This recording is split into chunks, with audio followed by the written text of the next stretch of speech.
Hello friends, it's an honor once again to welcome you back to Rick's Garage.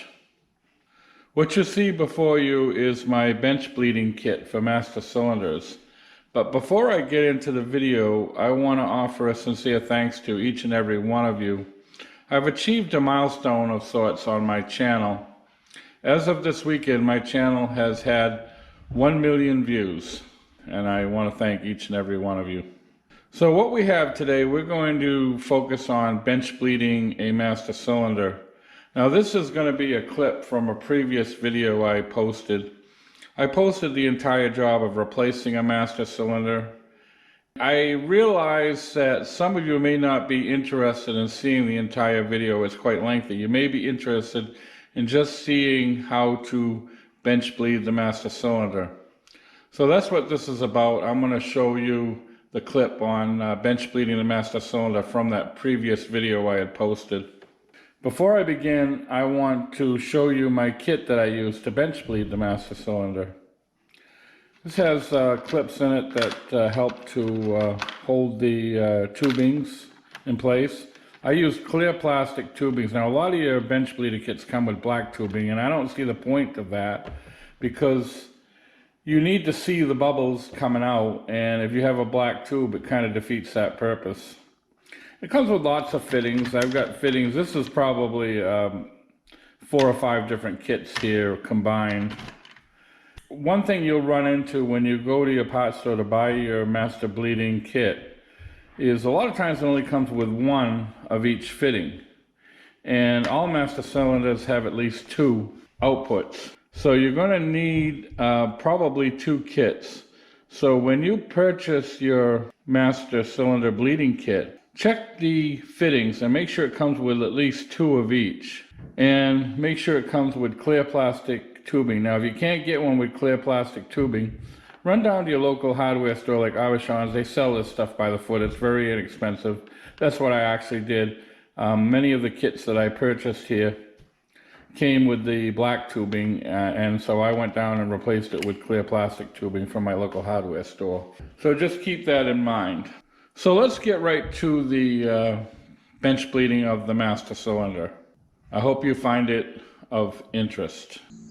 So as you can see here, friends, I've gone ahead and clamped the master cylinder into my bench vise. You'll need some sort of vise to hold the master cylinder so you can bench bleed it.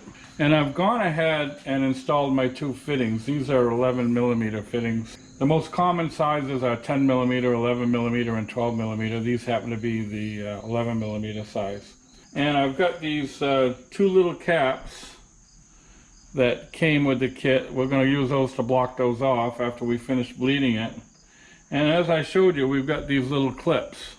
So what we're going to do now is we're going to clip the tube in, and we're going to clip the tube in the other one, and the whole purpose of this is to hold these tubes in place so they don't slip out of the master cylinder when you're trying to bench bleed it.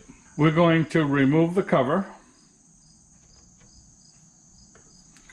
We're going to install the tubing over to our fitting, and we're going to clip it into the master cylinder like so. I hope I'm not blocking your vision. And then we're going to take the other tubing and slip it over our other fitting. Make sure these fittings are fairly tight. You don't want to put them too tight because they're only made out of plastic, but you need them to seal. And then we're going to take the other tube. We're going to clip this into the master cylinder, and we want these deep enough so that the ends of the tubes will be submerged. So now we're going to put in our brake fluid, and we want to put enough brake fluid in so that the tubings are submerged. Now I'm going to use a little funnel to do this.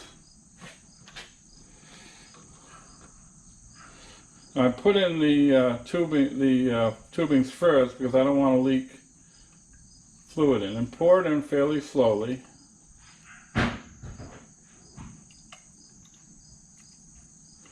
You can see fluid's already coming into our tubing.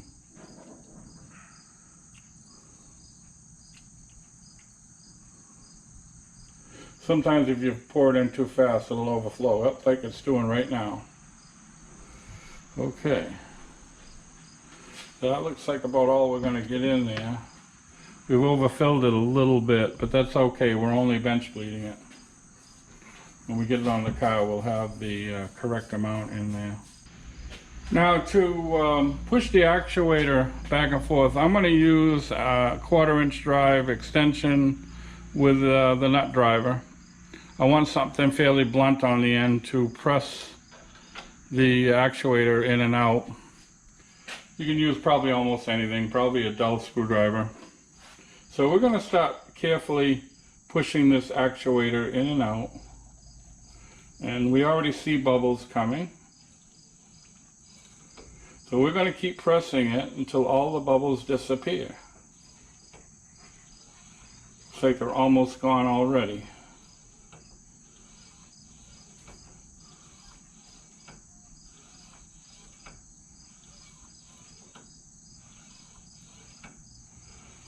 This one's pretty clear. We're still getting a few bubbles on the first one.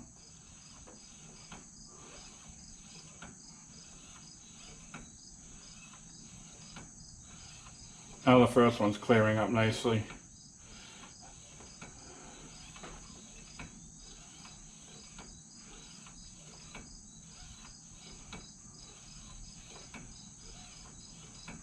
Seeing almost nothing now.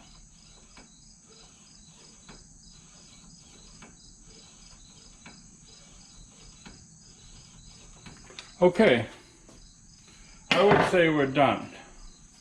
Now we're going to have a little bit of fluid escape when we undo the hoses, and we're going to have these little caps that we're going to put on them to prevent the fluid from getting lost. So what I'm going to do is I'm going to pull these clips off, and I'm going to hold these tubes up.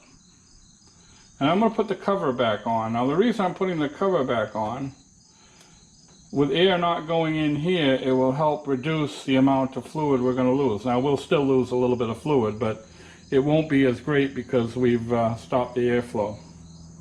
So I'm going to pull this one off first. We're going to see a little fluid come out, but we're going to try to put that cap on fairly quickly. See, the fluid very minimal that came out.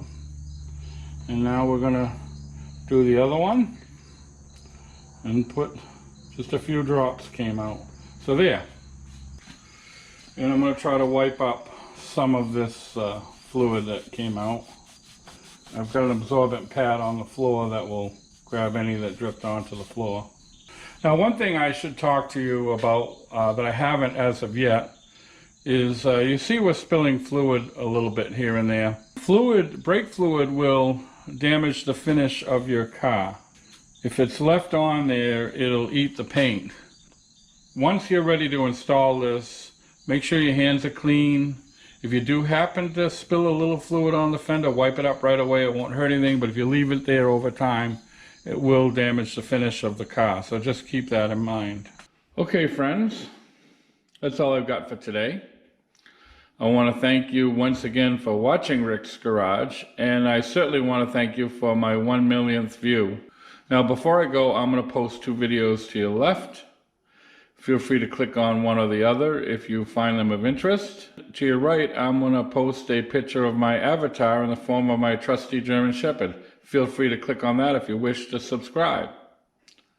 So thanks again for watching, and it's my sincere hope to see you all again very, very soon.